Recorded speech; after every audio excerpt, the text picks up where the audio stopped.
کہ آپ کے کپتان عمران خان کے بارے میں آپ کیا کہتے ہیں؟ میں کہا بہت اچھا انسان ہے اور مجھے تو انہوں نے بڑی فیور کی ہے، ایز اے انسان میں ان کو جانتا ہوں، میں سیاست پڑھتا نہیں، ٹی وی دیکھتا نہیں، اخبار میں پڑھتا نہیں، مجھے نہیں پتا کیا کرنا۔ کہہ رہے جب سے وہ آئے معیشت تنگ ہو گئی ہے۔ میں کہا یہ بات نا آج سے 3 سال پہلے جب میاں صاحب تھے تب بھی لوگوں نے مجھ سے کہا، اور جب فلاں تھے تب بھی کہا ہے۔ میں کہا ان لوگوں کا معیشت سے کوئی تعلق نہیں ہے، آپ کو غلط فہمی ہے، آپ کو غلط دکھ رہا ہے، آپ غلط دیکھ رہے ہو۔ اللہ قرآن میں کہتے ہیں وَمَنْ أَعْرَضَ عَنْ ذِكْرِي فَإِنَّ لَهُ مَعِيشَةً ضَنْكًا، جب تمہاری یہ جسم کی اعضاء اللہ کی نافرمانی، آنکھ حرام دیکھے گی، کان حرام سنیں گے، زبان حرام بولے گی، جب تمہاری یہ جسم کے اعضاء اللہ کے حکم توڑیں گے میں تمہاری زندگی برباد کروں گا، مال کے ساتھ برباد کروں گا، ان آنکھوں سے میں 30 سال دیکھ کے آ رہا ہوں، حکومت کے ساتھ برباد کروں گا جیسے فرعون نمرود کو برباد کیا، مال کے ساتھ قارون کو برباد کیا، طاقت کے ساتھ قوم عاد کو برباد کیا، بزنس کے ساتھ قوم شعیب کو برباد کیا، زراعت کے ساتھ قوم سبا کو برباد کیا۔ میں تمہیں یہ نہیں کہ غربت میں تمہیں نعمتیں دے کے برباد کروں گا جب تم اعضاء کو اپنی مرضی پہ چلا، آنکھ سے حرام دیکھو۔ اللہ نے آنکھ کے لیے حرام بتایا نا، ڈیزل گاڑیاں پیٹرول گاڑی خراب ہو جائے گی۔ یہ جتنی بیماریاں بھی آ رہی ہیں جو اور آگے آنے والی کتابوں میں، یہ سب اللہ کے نبی نے کہا فحاشی کی وجہ۔ تم فحاشی چھوڑ دو اللہ بیماریاں ختم کر دیں۔ اور میں آپ کو قسم کھا کے کہہ رہا ہوں، آپ ایک حرام چھوڑو، آپ کے دل میں جو سکون ملے گا آپ سوچ نہیں سکتے۔ لوگ کیا کیا دوائیاں لیتے ہیں، کیا کیا چیزیں لیتے ہیں سکون کے لیے۔ میں ابھی میں یورپ سے ہو کے آ رہا ہوں، جو ملے میرے دل میں بے چینی ہے، مجھے کوئی دوائی دے دیں مجھے سکون نہیں ملتا۔ میں نے کہا آؤ ہمارے ساتھ آپ کو بتائیں۔ تو میرے بہنوں بھائیوں ایک گزارش اللہ کہتے ہیں جو اللہ کو رب بنا لے اور اس پہ ڈٹا رہے، جب یہ مرے گا نا تو اس کو لینے فرشتے آئیں گے، اور حدیث میں آتا ہے 500 فرشتے آئیں گے، خوشخبریاں سنائیں گے۔ یہ ڈرے گا آگے سے اور غم کھائے گا پیچھے کا، وہ کہیں گے اللہ تخافوا ولا تحزنوا، مت ڈر جو آگے آنے والا ہے، مت غم کر جو پیچھے چھوڑ کے جا رہا ہے، آ تجھے وہ جنت دکھاتے ہیں جس کا نبیوں نے وعدہ کیا تھا۔ پھر وہ پتہ کیا کہیں گے، نحن اولیاءکم فی الحیاۃ الدنیا فی الآخرہ، ہم تیرے ساتھ دنیا میں بھی ہوتے تھے، تیری مدد کرتے تھے، اب ہمیشہ ہم تیرے ساتھ رہیں گے۔ جو اللہ کو رب بنا لیتا ہے دنیا بھی ان کی فرشتے مدد کرتے ہیں، سارا قرآن اس سے بھرا ہوا ہے۔ تو اللہ کو رب بنانا، اپنی زندگی کو ٹھیک کرنا، میرے دوستو یہ ساری کائنات اللہ نے انسان کے لیے بنائی ہے۔ میری ایک گزارش آپ سے ایک سوال ہے کبھی سوچنا، مجھے 37 کی ایج میں کسی نے مجھ سے پوچھا تھا، ایک آدمی نے، اور وہ نیا ریورٹ مسلم تھا، اس نے کہا تم نے کیا پڑھا ہے؟ میں نے کہا کمپیوٹر سائنسز پڑھی ہے۔ تو تم کیا کرتے؟ میں کرکٹر ہوں۔ وہ کہا کرکٹ سیکھی تھی؟ میں کہا سیکھا۔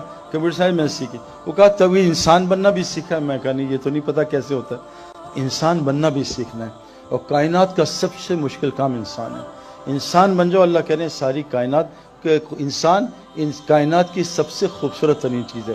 لیکن یہ بات یاد رکھنا، میں آپ کو کنفرم بات بتا رہا ہوں، جیسے کرکٹ گراؤنڈ کے بغیر کھلاڑی نہیں بن سکتا، ہوائی جہاز کے بغیر پائلٹ نہیں بن سکتا، سوئمنگ پول کے بغیر سوئمر نہیں بن سکتا، یہ کنفرم بات بتا رہا ہوں۔ اللہ قرآن میں کہتے ہیں زمین میں جو پہلا گھر میں نے بنایا، ان اول بیت وضع للناس للذی ببکہ مبارکا ھدی للعالمین، وہ مسجد حرام مکہ رکھا تاکہ لوگوں کو برکتیں مل جائیں، ہدایت مل جائے۔ انسان بننے کی جگہ بس مسجد ہے اور کوئی بھی نہیں، یاد رکھنا۔ بغیر گراؤنڈ کے کرکٹر نہیں بن سکتا، گھر میں نالج حاصل کر سکتا ہے، بہت نالج ہوگی۔ بغیر سوئمنگ پول کے سوئمر نہیں بن سکتا، اللہ کی قسم بغیر ہی مسجد کے کوئی انسان نہیں بن سکتا۔ پر میں جیسے مچھلی کے لیے پانی ہے، انسان کے لیے مسجد ہے، جیسے مچھلی کی روزی پانی میں، انسان کی ساری روزی پانی کے اندر ہے۔ اور روزی میرے دوستو سکون، چین، اطمینان، اچھی بیوی، نیک اولاد، صحت، یہ بے خوف زندگی، اللہ فرماتے ہیں روزی کا ہے، اور فی السماء رزقکم وما توعدون، وہ آسمانوں میں، تم نیچے سائے میں خوار نہ ہونا۔ آج ہم ٹوٹیوں، پانی ٹینکی میں ہے، ہم ٹیپس میں خوار ہونے ہیں۔ روزی کا ہے اللہ کے پاس آسمانوں میں۔ اعمال میں 5 لفظ ہوتے ہیں، اعمال، ہمیں مال چاہیے نا، اعمال، الف اینڈ ٹھیک کر، آگے مال ہی مال ہے۔ اللہ نے اعمال کے اندر مال بھی رکھا ہے، اپنے اعمال ٹھیک کر لو، اللہ کو رب بنا لو۔ 3 کا ہے کام تم کرو، مساجد کو 24 گھنٹے آباد کرو، سب کو نمازی بناؤ، سب کو زکوٰۃ لینے والا بناؤ، اللہ اپنے علاوہ سارے ڈر تمہارے اندر سے نکال دے گا۔ تو اس لیے ایک پیغام دینا تھا، اللہ نے ہمیں دنیا میں تھوڑی دیر کے لیے بھیجا ہے۔ حضرت محمد صلی اللہ علیہ وسلم آخری نبی ہیں، اب کوئی نبی نہیں آئے گا۔ اب یہ سب عورت مرد کی ذمہ داری ہے کہ ہم سب مل کے اس کی فکر کریں کہ میں بھی اللہ کو پہچان لوں، اور یہ ساری کائنات 6 بلین لوگ ہیں، امریکہ میں بہترین لوگ ہیں، جھوٹ نہیں بولتے، دھوکہ نہیں دیتے، یورپ میں بہترین لوگ ہیں، لیکن ان لوگوں کو بیچاروں کو مسلمان تو پتہ، اسلام نہیں پتہ، کیونکہ نبی اب کوئی نہیں، آنا نہیں۔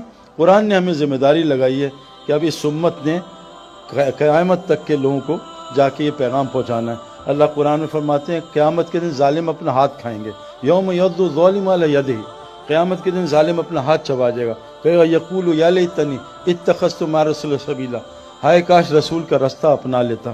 پھر رسول کا راستہ کیا؟ قل ھذہ سبیلی ادعو الی اللہ، میں تو اللہ کی طرف بلاتا ہوں، یہ میرا راستہ ہے، اور جو مجھ پہ ایمان لاتے ہیں ان کا بھی راستہ۔ تو آپ سے گزارش ہے، جیسے ماشاءاللہ بھی یہ ورلڈ کپ میں کتنے لوگ اسلام قبول کر رہے ہیں، اللہ نے ورلڈ کپ کو ذریعہ بنایا۔